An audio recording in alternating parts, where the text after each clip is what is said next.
tout le monde, alors je vous retrouve aujourd'hui pour un instant littéraire.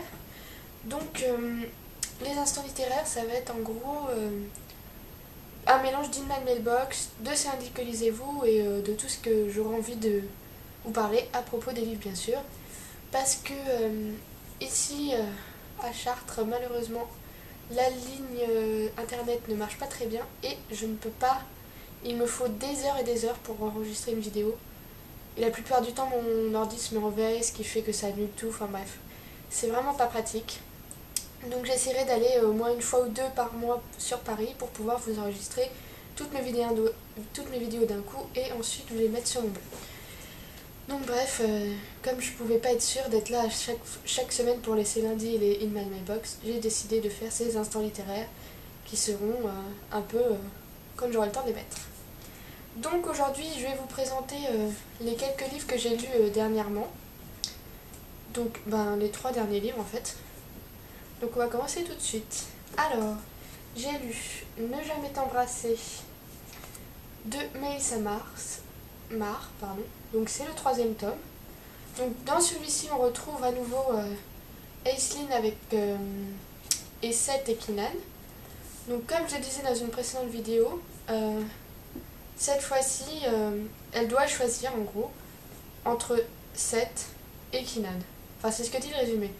Mais en réalité, elle choisit pas vraiment. Enfin, elle veut être avec Seth. Sauf qu'en même temps, maintenant que c'est une reine de l'été, elle ressent des besoins qui sont contre sa volonté. Elle se sent attirée par Keenan. Et ça, c'est parce que c'est aussi pour sauver sa cour. Elle veut sauver sa cour. Mais d'un autre côté, elle doit aussi... si elle veut sauver sa cour, elle doit être avec Keenan. Et si elle veut faire ce qu'elle veut, des désirs, elle voudrait rester avec Seth. Enfin bref. Donc ça, c'est un peu... on suit vraiment les interrogations de Aislinn. Et d'un autre côté, on voit aussi Seth qui comprend qu'il n'a pas sa place dans ce monde. Et il veut changer ça. Il va se passer quelque chose qui va vraiment bouleverser toutes les cours. Et on sent en même temps que la guerre commence à se mettre en place. Donc c'est vraiment sur les 5 tomes, je crois qu'il va y avoir, c'est vraiment le pivot de l'histoire. Les 2 premiers tomes présentaient en gros les cours, tous les prétendants. Là on commence à sentir qu'il va y avoir que la paix est fragile. Et c'est très prometteur. Ensuite, j'ai lu Nouvelles histoires extraordinaires d'Edgar Allan Poe. Donc, moi qui n'aime pas les nouvelles, vraiment, le style d'Edgar Allan Poe me plaît terriblement. Certes, c'est un peu compliqué, parfois il fait des phrases très longues, très descriptives, mais le tout est tellement bien dit, tellement beau, que moi j'adore.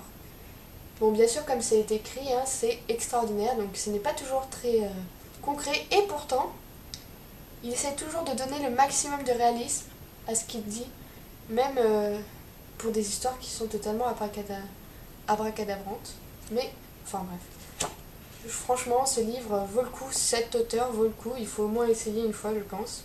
Moi, personnellement, j'adore. Ensuite, mon coup de cœur, ça a été Neverwhere de Neil Gaiman. J'attendais pas grand-chose de ce livre, et pourtant... il a vraiment été au-delà de mes espérances. Enfin, on découvre donc un univers vraiment très bien écrit, très concret, très descriptif que l'auteur nous dépeint, ce qui fait qu'on suit totalement. Il y a donc la Londres d'en haut, qu'on connaît, et la Londres d'en bas, avec les vieilles stations de métro, les égouts, et le marché flottant aussi. Enfin, tous les lieux sont vraiment très bien décrits. C'est vraiment un univers particulier. On est embarqué dans une histoire avec Porte qui doit découvrir qui a tué ses parents. Et à travers ça, on est totalement emmené dans un monde qu'on ne comprend pas qu'à travers les yeux de Richard, donc, qui lui aussi tombe totalement dans la Londres d'en bas par hasard et qui vraiment ne comprend pas lui non plus. Donc on se pose les mêmes questions que lui, on découvre en même temps que lui. C'est vraiment... J'ai adoré ce livre. Donc Neverwhere, que je vous conseille. Ensuite, je compte lire cette semaine, je sais pas trop, entre les deux, soit La guerre de la sorcière, le tome 3 des bannis et des proscrits de James Clemens, ou bien Fugitive, la suite d'éphémère de Lorraine De Stefano, toujours avec une couverture magnifique. Donc je ne sais pas lequel je vais lire, ça sera selon mon envie du moment. Donc voilà, je compte aller sur Paris peut-être demain ou après-demain, donc nombreux achats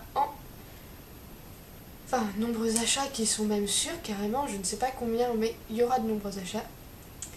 Donc j'essaierai de vous faire ensuite un nouvel instant littéraire pour vous présenter ce que j'achèterai, mais là, d'ici là, je vous souhaite de très très très bonnes lectures, comme d'hab, de bonnes vacances pour ceux qui sont encore en vacances, et tout plein de bonnes choses, de bien s'amuser, etc.